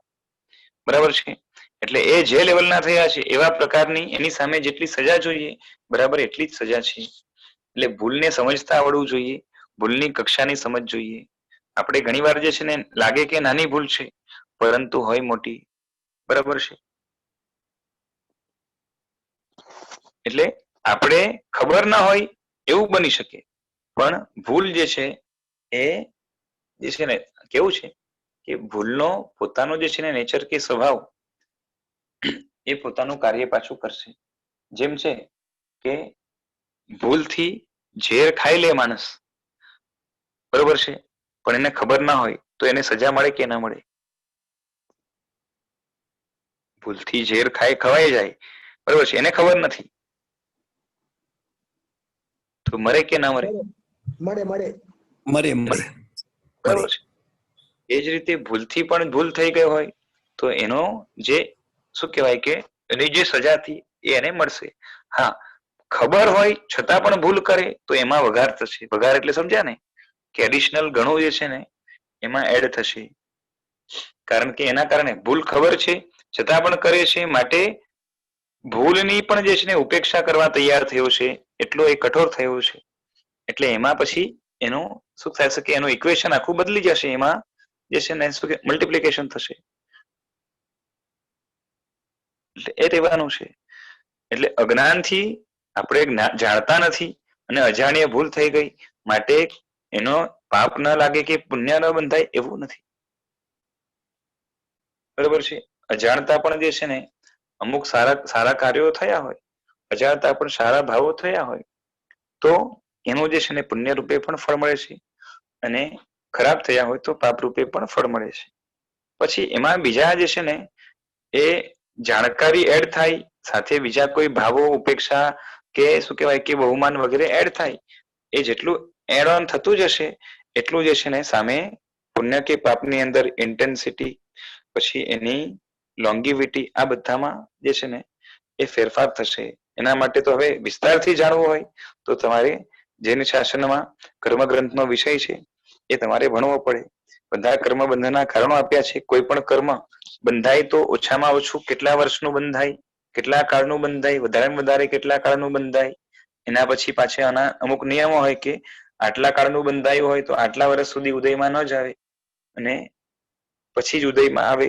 પછી કેવા ફેરફાર થઈ શકે, ફેરફારના પ્રકારો કયા કયા હોય, અને જે છે ને ઘણા શું કહેવાય કે લેટ ઉદયમાં આવવાના હોય એને નજીકમાં પણ લઈ આવી શકાય. નજીકમાં ઉદયમાં આવવાના હોય એને જે છે ને શું કહેવાય કે એની અંદર પણ શું કહેવાય એનો આખો સ્વભાવ બદલી શકાય. અને જે છે ને આમાં આવા એટલે ઘણા બધા જે છે ને એમાં ફેરફાર થઈ શકે છે. તો એ બધા જે છે ને ફેરફારોનો આખો વિષય છે, આખું કર્ણનો. તો એ કર્ણનો વિષય આખો એમાં લાગુ પડે. તો એ બધું જે છે ને થોડુંક ભણવા માટે તમારે મહેનત કરવી પડે તો પુણ્ય પાપને સારી રીતે સમજી શકું. અને એને જો જાણ્યું હોય તો આપણે ખબર પડે, વધારે પ્રિસાઇઝલી ખબર પડે કે આપણે જે છે ને કેટલું મજબૂત કર્મ ઉદયમાં છે કે ઢીલું ઉદયમાં છે. જેમ સમજો, અનુમાનથી આપણે ખબર પડે કે આપણે જે છે ને જીવનમાં એ ઘણી વાર મહેનત કરી છતાં પણ જે છે ને જ્ઞાન ચડતું નથી. પછી એની પાછળ પડ્યા, ઘણી મહેનત કરી છતાં પણ જ્ઞાન ચડતું નથી, બરાબર છે. પરંતુ હવે ધર્મ જે છે ને આ ધર્મના ક્ષેત્રમાં મહેનત કરી જ્ઞાન ચડતું નથી, પરંતુ શું કહેવાય કે સંસારના ક્ષેત્રમાં છે તો બધું યાદ રહે છે, ધંધામાં જાય તો બધું યાદ રહે છે. એટલે ત્યાં જે છે ને એકચ્યુઅલી તકલીફ શું છે, ત્યાં પણ જ્ઞાન છે, અહીંયા પણ જ્ઞાન છે. એટલે મજબૂત જ્ઞાનાવરણી નથી, ત્યાં ઇન્ટરેસ્ટમાં ફરક છે, માટે ઉત્સાહમાં ફરક છે. સમજાય છે ને? કોઈ માણસ કે મારો પગ દુખે છે, બરાબર છે, એટલે પછી છે ને એ થોડુંક પણ ચલાતું હોય તો ચાલવા માટે પ્રયત્ન ન કરે, આળસમાં બેઠો રહે, બરાબર છે. તો એનીમાં બિલકુલ શક્તિ નથી એવું ના માનાય. કેમ કે પાછળ કૂતરું પડે કાં તો જે છે ને ઘરમાં આગ લાગે તો બરાબર ભાગે છે. એટલે શક્તિ નથી એવું નથી, પરંતુ શક્તિને જે છે ને આપણે પોતાના આળસના કારણે, કાં તો ડિસઇન્ટરેસ્ટના કારણે, કાં તો બીજા કોઈ વેસ્ટેડ ઇન્ટરેસ્ટના કારણે એને છુપાવતા હોઈએ એવું બની શકે. પણ ઘણા એવા હોય કે સંસારના ક્ષેત્રમાં પણ ઘણી મહેનત કરે ભણવા માટે, સમજવા માટે, તો પણ ન સમજાય, ધર્મમાં પણ ન સમજાય. તો ત્યારે ખબર પડે, એના ઉપરથી માનવું પડે કે જ્ઞાનાવરણીય કર્મ મજબૂત છે. તો આવું કમ્પેર કરીને આપણે તટસ્થતાથી વિચાર કરીએ તો આપણે ખ્યાલ આવે કે મારું જ્ઞાનાવરણીય કર્મ અધિક મજબૂત છે, એ જ રીતે સમજો કે કોઈ માણસ છે અને એ ઘણી મહેનત કરે છે, બરોબર છે, બધી રીતે મહેનત કરવી જોઈએ, બરોબર છે, જ્યોતિષને પણ પૂછાવી જોયું, એને પણ જે છે ને આ સજેસ્ટ કર્યું કે આ ધંધો કર, જ્યોતિષને પૂછાવ્યા છતાં પણ જે છે ને સારો એવો જ્યોતિષ, બરોબર છે, ફ્રોડ કે જે છે ને અજાણ કે નવો નવો જેને બહુ એક્સપિરિયન્સ ના એવો નહીં, જેના જે છે ને શું કહેવાય કે ઘણા બધા ફળાદેશો સારી રીતે સાચા થતા હોય, અને એવું ઘણું ઘણું કર્યું છતાં પણ જે છે ને એને શું કહેવાય કે એક્સપેક્ટેડ પૈસો મળતો નથી, અને પાછી એ પણ એને એક્સપેક્ટેશન પણ શું કહેવાય કે સાવ ઇમ્પોસિબલ જેવા નથી રાખ્યા, મામૂલી રાખ્યા હોય છતાં પણ ન મળતું હોય, એવું બને ને? તો એવું કેમ બને છે? તો એ ખબર પડે કે એને લાભાંતરાય કર્મનો ઉદય વધારે છે અને મજબૂત છે, વધારે કરતા મજબૂત છે. અને ઘણા શું હોય કે આળસના કારણે જે છે ને મહેનત ન કરતા હોય અને કે જે છે ને મારો પાપનો ઉદય છે, પાપનો ઉદય છે બરોબર છે, પણ એવો મજબૂત નથી કે એને તું ખસેડી ન શકે. તો આવું બધું જે છે ને જીવનમાં નિરીક્ષણ કરે અને પોતાના લાઈફમાં જે છે ને પાછે એટલે મજબૂત ને ભારી ને શેને કહેવાય, કેના કારણ કયા કર્મો જે છે ને આપણા હાથમાં છે, હાથમાં એટલે સમજ્યા ને, જેમાં ફેરફાર આપણે કરી શકીએ છીએ, બરોબર છે, અને કયા કર્મો આપણે ફેરફાર નથી કરી શકતા, કયામાં જે છે ને કરવા જેવા છે, કયામાં એવા છે જેમાં ફેરફાર કરી શકે છે પણ કરાય નહીં, બરોબર છે, એવું બધું જે છે ને એ વિસ્તારથી વિષય ભણો કર્મનો તો એ આપણે જે છે ને લાભકારી બની શકે, રાઈટ? જેમ કોઈ માણસ છે એ જો ધારે તો પોતાને જે છે ને હજી વધારે કોઈ સર્જરી કરાવીને કે વધારે બ્યુટીફુલ બનાવી શકે, એટલે એ શું કરે છે કે પોતાનું જે છે ને પેલા થોડોક પાપનો ઉદય હતો એના માટે જેવું જોઈએ એવું રૂપ નહોતું, પણ પૈસાનો જે છે ને પૈસાના વિશે એનું પુણ્ય સારું કામ કરે છે, તો પૈસાના જોરે એને શું કર્યું કે પોતાના ચહેરામાં ફેરફાર કરાવીને પોતે હવે સુંદર લાગે છે, બરોબર છે, પણ હવે આ ફેરફાર થઈ શકે, ચલો વાંધો નહીં, બરોબર છે, એવા પ્રકારનું કર્મ છે, બહુ મજબૂત નથી, ઢીલું છે, એટલે પાપનો ઉદય ખસી ગયો. પણ આ કરવા જેવું ખરું, બરોબર છે, કે ભાઈ સાવ જે છે ને લોકોને ડર લાગતો હોય એવું ચહેરો હોય એવું કેસ નથી, પણ જે છે ને એને હજી બ્યુટીફુલ જતું તો એનો ફેસ ઓકે હતું, નો પ્રોબ્લેમ જેવું હતું, પણ હજી એને જે છે ને વધારે, તો ત્યાં જે છે ને મોંમાં ફસાઈ જાય છે, તો ત્યાં આવું જે છે ને કરવા જેવું નથી. પેલો હતો ને માઇકલ જેક્સન વગેરે, તો એ બધું કરતા હોય, બરોબર છે. હવે ચલો ઠીક છે, બહુ કાળો હોય અને એના કારણે લોકોને ન ગમતો હોય માટે કઈ જુદી વસ્તુ છે, પણ હવે એકદમ જ છે ને કોઈ એવો હોય કે જે છે ને બહુ ફરક નથી પડતો છતાં પણ આવું જે છે ને ગાંડપણ કરે, તો એના કારણે પછી આગળ મોહના કારણે પછી વધારે કર્મ બંધાય. એટલે ક્યાંક કરવું ને ન કરવું એ પણ જે છે ને આપણી માન્યતા, આપણી તટસ્થતા, આપણી વિચારતા ઉપર ડિપેન્ડ કરે છે. હવે આગળ જોયું તેમાં ગાંધીજીમાં આમ સદગુણ કેટલા છે, બરાબર છે, ગાંધીજી છે ને એનામાં શું કહેવાય કે સત્ય છે, પાછી અહિંસા પણ અમુક લેવલની તો છે જ, હા, દેશ પ્રેમ છે, પછી શું લખે છે કે પ્રજાના દુઃખ ખાતર પ્રજાની ગરીબી જોઈને આખી જિંદગી આખું વસ્ત્ર પહેર્યું નથી, બરાબર છે, નીચે પોતી કૂપરીને ફરતા. આ વ્યક્તિ શું આ લેવલના જે છે ને લેવલના હતા કે અપ ટુ ડેટ થઈને ફરી શકે તેમ હતા? ગાંધીજી આમ જોવા જઈએ તો એની પાસે શું પૈસો નહોતો કે ગરીબ ખાનદાનમાં હતા? તો કે ના, જાતે જ જે છે ને ત્યાગ કર્યો છે, માટે બહુ સારી રીતે અપ ટુ ડેટ થઈને ફરી શકે એમ હતા. પાછી ફોરેનનું જે છે ને એજ્યુકેશન અને ત્યારે એની વેલ્યુ પણ ઘણી ગણાતી એ લઈને આવ્યા છે, છતાં બીજાના દુઃખની તેમને ઘણી અસર છે, બરાબર છે. હવે મારે અહીંયા એક છે ને તમને ખૂબી કેવી છે બધાને કે વિચાર કરો કે પંડિત મહારાજ સાહેબ છે એમને ખાલી ગાંધીજીથી એકદમ જ એલર્જી જ હોય તો આવી તારીફ કરે? એટલે એમનું જે સારું હશે એ સારું પણ કહેવા જે છે ને સાહેબજી તૈયાર છે, અને જેટલું જે છે ને શું કહેવાય કે વિવેકથી ચૂક્યા છે, કાં તો ક્યાંક જે છે ને સમજમાં થાપ ખાઈ ગયા છે ગાંધીજી પોતાના જીવનમાં, તો એનું પણ વિશ્લેષણ કરવા તૈયાર છે. એટલે નિંદાનો ભાવ નથી, માત્ર એમના જીવનમાંથી આપણે જે છે ને શીખવા માટે એક આદર્શ આપે છે.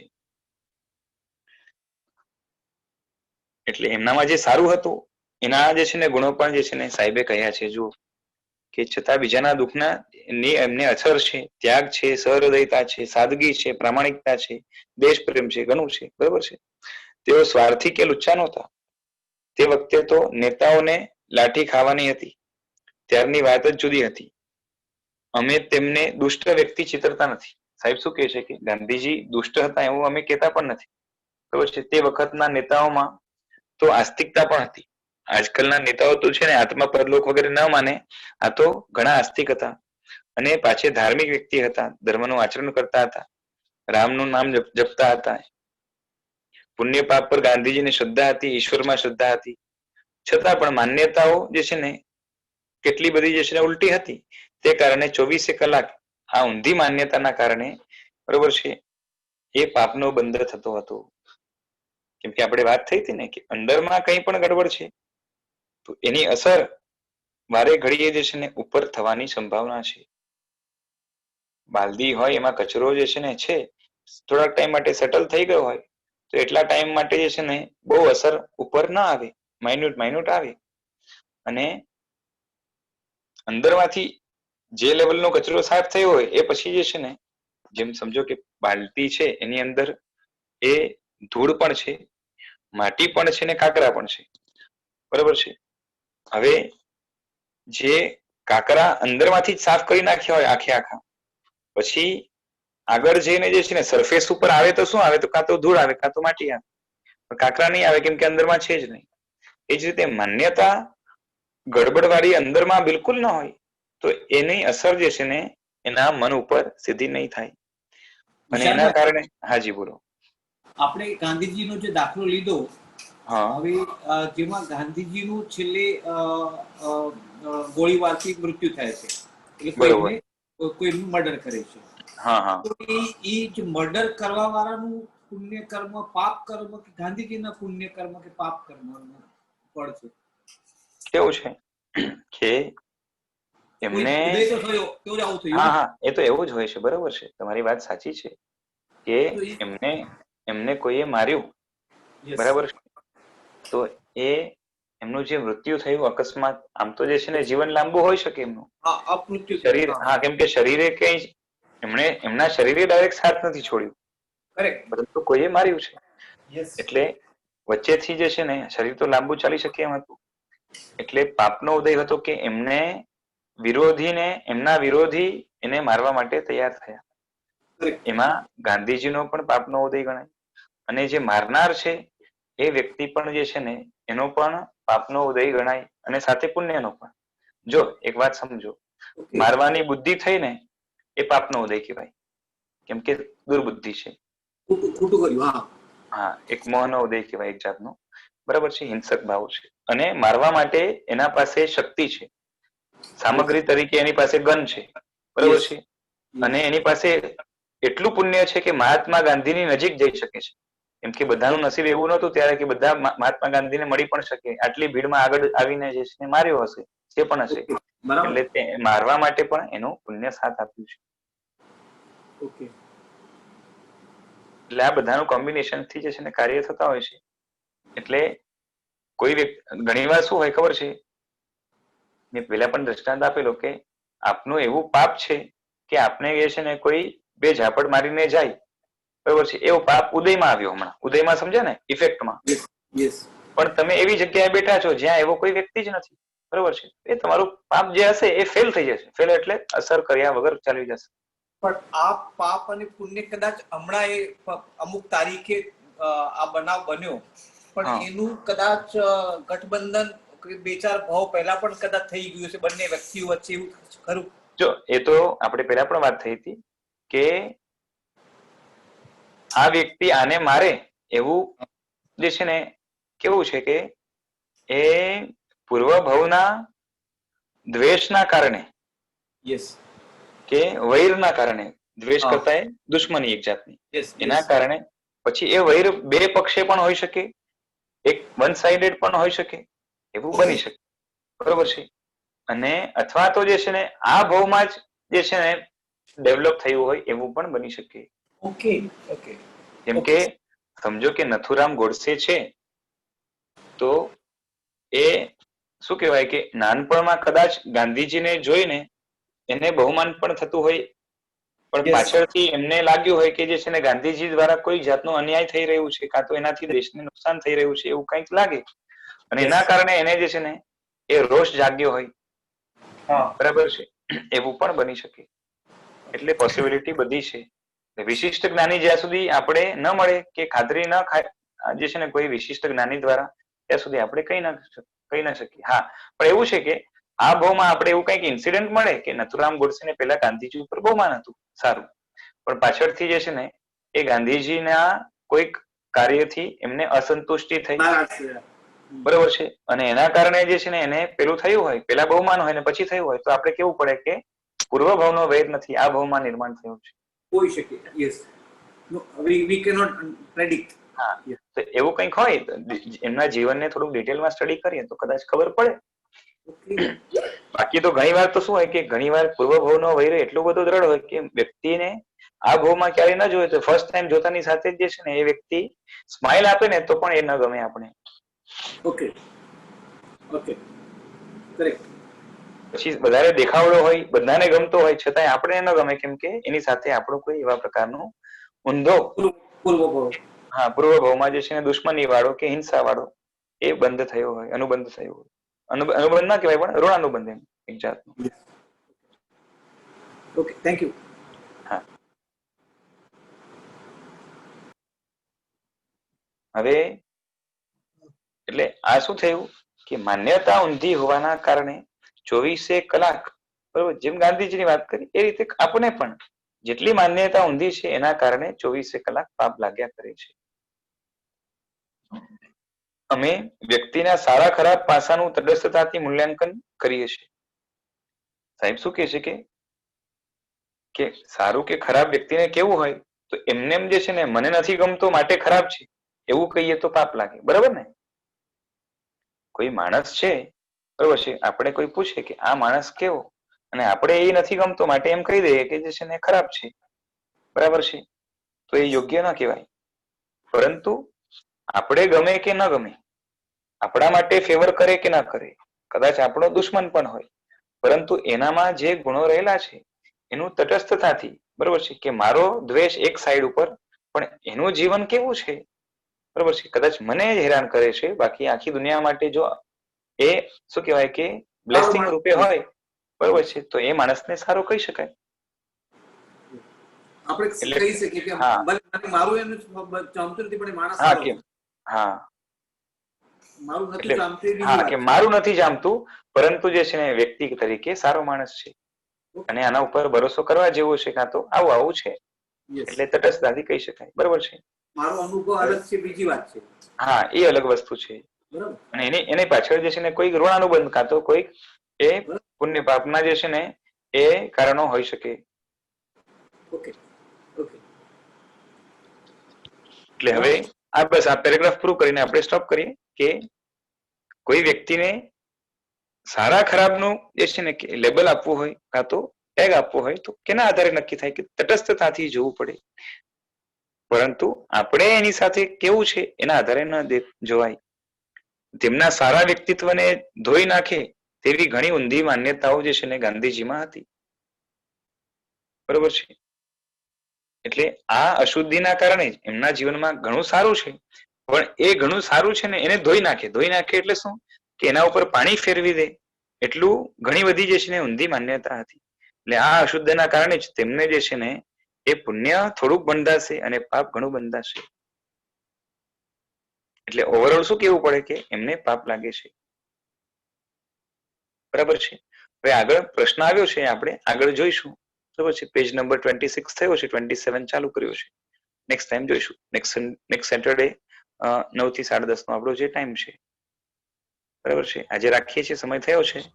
જીનાગના વિરુદ્ધ કંઈ બોલાયું હોય તો મિચ્છામિ દુક્કડમ, અને જે છે ને જેમના વ્યાખ્યાનો આપણે વાંચી રહ્યા છે એવા ગુરુ ભગવંત આચાર્ય દેવ શ્રીમદ વિજય યુગભૂષણ સુરેશ્વરજી મહારાજ સાહેબ, એમને ઋણ સ્વીકાર તરીકે યાદ કરીને એમના પ્રવચનો એક્સપ્લેન કરવામાં મારાથી પણ કંઈ ભૂલ થતી હોય, કાં તો જીનાગના વિરુદ્ધ કાં તો એમના આશય વિરુદ્ધ કંઈ બોલાયું હોય તો ત્રિવેદે મિચ્છામિ દુક્કડમ, બરાબર છે. રાખીએ છીએ આજે, નેક્સ્ટ સેટરડે ના મળીએ.